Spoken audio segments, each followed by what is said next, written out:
Oh, BMWs. They're just the best. They love them. You love them, huh? BMWs are just the best. All right, Mircea, so F10 M5. What year is it? 13. Is an F10 M5 worth buying in 2025? Well, what do you think? I'm gonna try not to be biased here because I own it, right? Yeah. But I put that question, I asked myself that question when I got it.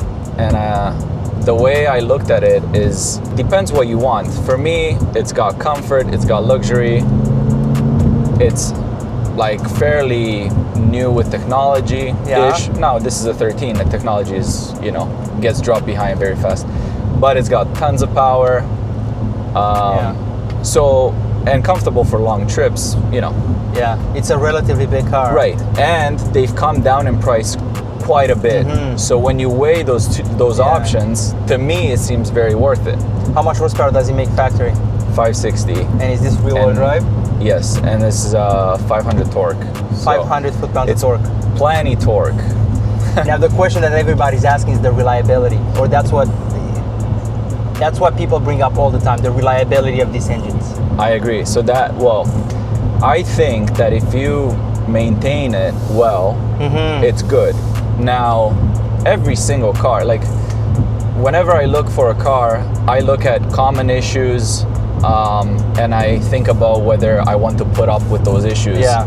And I make my decision buying that car on that answer, right? But you get familiar with the common issues. Correct. And I tell all my friends who ask me what car I should get, do your research. That's I'm not gonna suggest this car to anyone else if they're not willing to put up with the issues that it comes with. Tell me some of the common issues with these engines. Well, the one that everyone freaks about is rod bearings, and people think that every engine blows up. Yeah. Well, if you search on the internet that S63 common problems or issues or engine blow up, you're gonna find those issues because you're searching for them.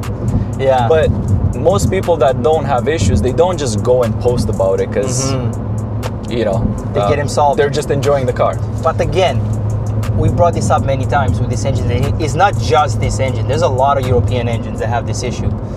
There are clearances for the rod bearings. Right. There's issues, but how can you prevent that from happening? Because there is a way to prevent it. Right. Or at least reduce the risk down to almost nothing. Well, I do an oil analysis every time I do an oil change. Okay. I don't drive this car that much. How much does that cost? If you're in the US, I believe it's $35 per analysis, and it's free shipping in US. Now, because we're in Canada, it's a little bit more, and I gotta ship it myself. It's the same 35 USD, but I gotta ship it myself. So it's really not that bad. It's worth doing, and when you get the analysis, it tells you how much fuel is in the oil, how much metals, what type of metals, and they tell you the bearings are going or stuff like that. So you get all the information you want. And like another common issue with these things is injectors leaking. Right. And now there's different reasons why people think, but I think because they're a hot V, you get a lot of heat in that pocket. So they start leaking, and then it dilutes the oil, washes the cylinder walls. You're running with thin oil. And I mean, you can see where that's going, right? So same thing is, like you said, you don't drive it much, so you do pretty much one oil change a year, right? Yes. So adding an extra $85 to an oil change once a year, it's not that bad. It's not that bad. Yeah. And if you are to put more kilometers on it, and let's say you go through 2-3 oil changes a year, you can still stick with just the one sampling a year. Yeah, for sure. You don't have to do it every single. No. Let's say you do it once a year. That's $85 a year just in oil, and it gives you so much information about your engine. Exactly. That's just That's it, just right? it, yeah. And you know if injectors are going. You know if the bearings. So bearings are something that you need to do whenever you reach. People say different kilometers when you have to do this, but some say 100,000 miles. Some say like 60,000 miles.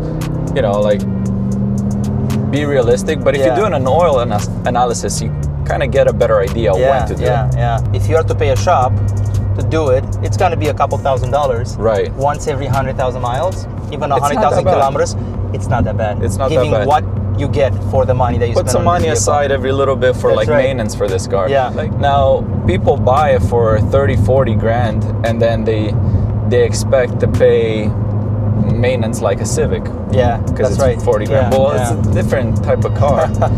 Driving this vehicle, you don't even know this is a massive V8 with twin turbos. No. If you're driving in economy mode or normal mode. It feels like and a regular. That's the thing. The second you press the M button and you put your foot to the floor, it becomes a monster. It wakes up. Yeah. Yeah, that's something that you don't generally get with American vehicles.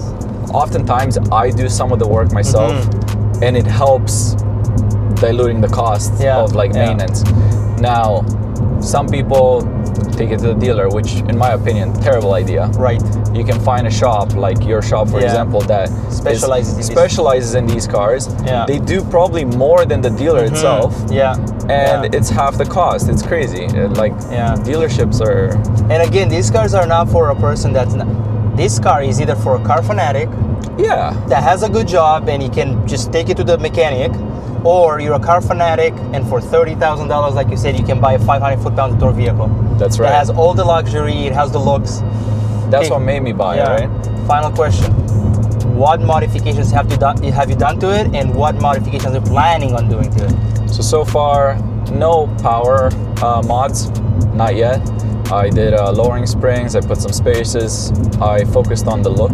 I want to keep it clean. Yeah. I did order a set of lip kit, front, sides, and some skirts for the back from Maxton Designs. Small note, you can do front intakes if you have the night vision camera. You cannot, The box of the night vision is so big, you can't do the grill intakes. So keep that in mind, because I almost did that and I almost bought them. And okay, well, what do you guys think? Yeah, let us know. About the F10 M5, let us know in the comments below.